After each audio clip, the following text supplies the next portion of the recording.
to for 2.5 years.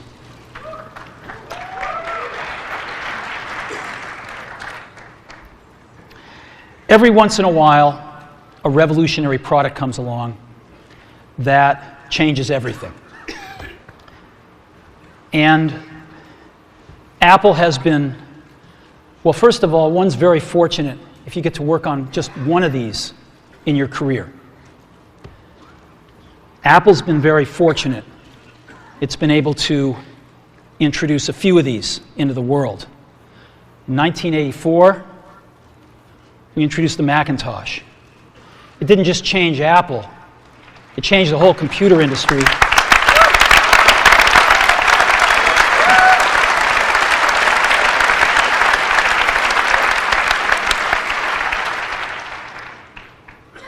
In 2001, we introduced the first iPod. And it didn't just change the way we all listen to music.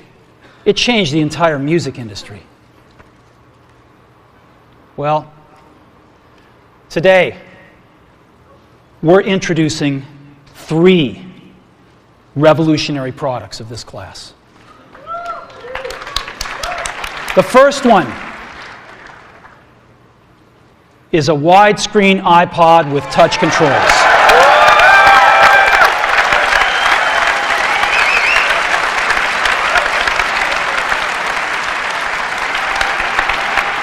The second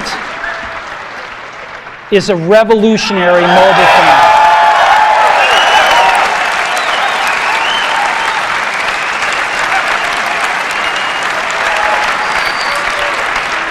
And the third is a breakthrough internet communications device.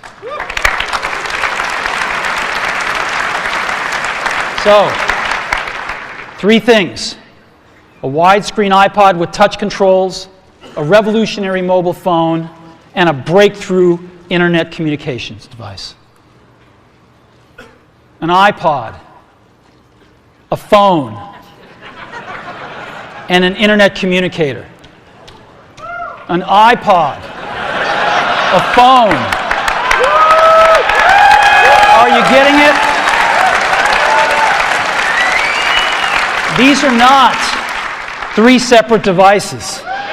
This is one device.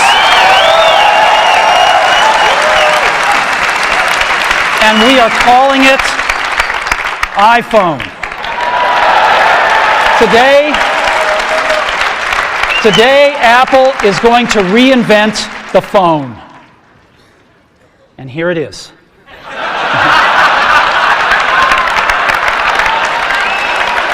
No.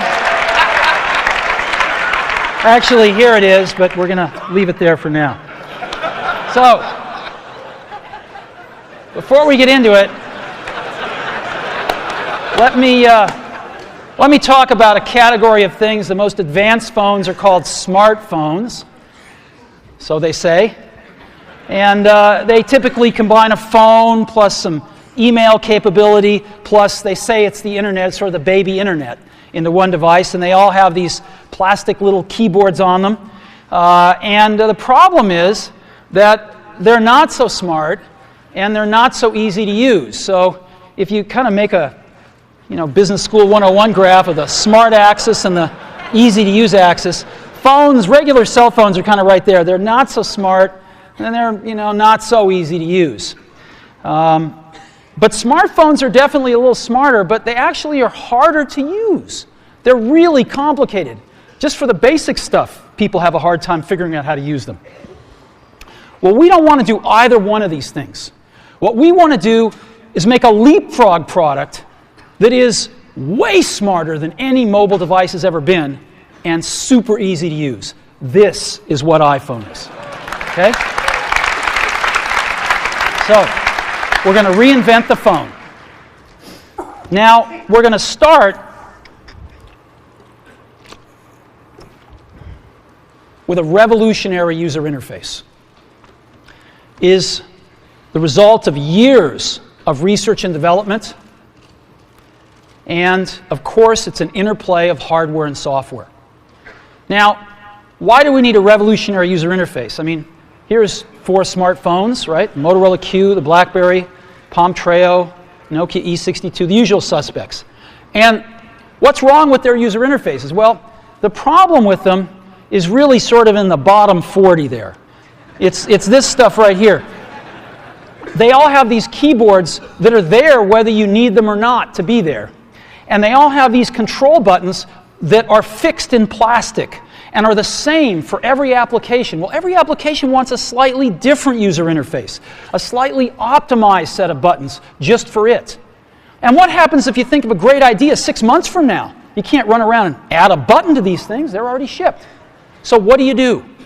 It doesn't work because the buttons and the controls can't change. They can't change for each application, and they can't change down the road if you think of another great idea you want to add to this product. Well, how do you solve this? It turns out we have solved it. We solved it in computers 20 years ago.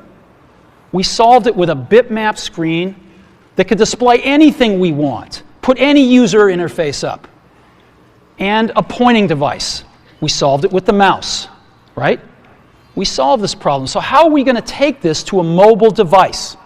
Well, what we're going to do is get rid of all these buttons and just make a giant screen. A giant screen. Now, how are we going to communicate this? We don't want to carry around a mouse, right? So what are we going to do? Oh, a stylus, right? We're going to use a stylus. No. No. Who wants a stylus? You have to get them and put them away and you lose them. Yuck. Nobody wants a stylus. So let's not use a stylus. We're going to use the best pointing device in the world. We're going to use a pointing device that we're all born with. We're born with 10 of them. We're going to use our fingers. We're going to touch this with our fingers. And we have invented a new technology called multi-touch, which is phenomenal. It works like magic. You don't need a stylus. It's far more accurate than any touch display that's ever been shipped. It ignores unintended touches. It's super smart. You can do multi-finger gestures on it. And boy, have we patented it.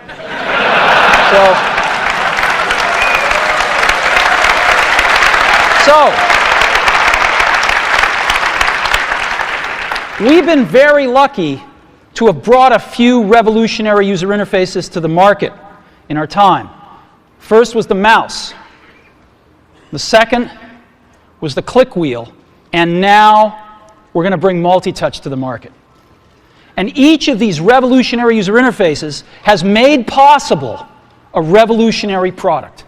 The Mac, the iPod, and now the iPhone. So, a revolutionary user interface. We're going to build on top of that with software. Now, software on mobile phones is like baby software. It's not so powerful. And today, we're going to show you a software breakthrough. Software that's at least 5 years ahead of what's on any other phone. Now, how do we do this? Well, we start with a strong foundation. iPhone runs OS X. Now,